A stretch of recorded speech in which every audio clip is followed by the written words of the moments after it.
সাহাবারা জিজ্ঞেস করলেন, ইয়া রাসূলুল্লাহ মান আহাব্বুন নাস ইলাইক, ও নবী কারে সবচেয়ে বেশি ভালোবাসেন? Who do you love the most? নবী কাকে সবচেয়ে বেশি লাভ করেন আপনি?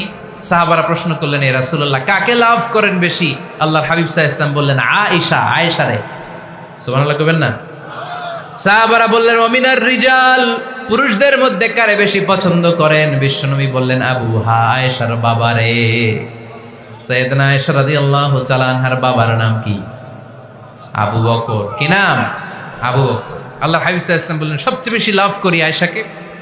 সাহাবারা বললেন, ওমিনার রিজাল, পুরুষদের মধ্যে কারে বেশি লাভ করেন? আল্লাহর হাবিব সাল্লাল্লাহু আলাইহি ওয়াসাল্লাম বললেন, আয়েশার বাবা রে। সুবহানাল্লাহ পড়ে।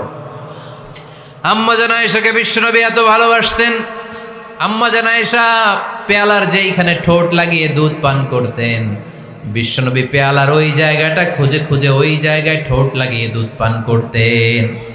আম্মা জান আয়েশা রাদিয়াল্লাহু তাআলা আনহা গোশত খেয়ে হাড্ডি চষে হাড্ডিটা রেখে দিলে বিশ্বনবী আম্মা জান আয়েশার চষা হাড্ডিটা মুখে নিয়ে আবার চষতে শুরু করে দিতেন। পড়েন সুবহানাল্লাহ। দুইজন একসাথে এক বালতি থেকে পানি নিয়ে গোসল করতেন। পড়েন আল্লাহু আকবার। তাহলে এভাবে ভালোবাসা প্রকাশ করতে পারবেন তো?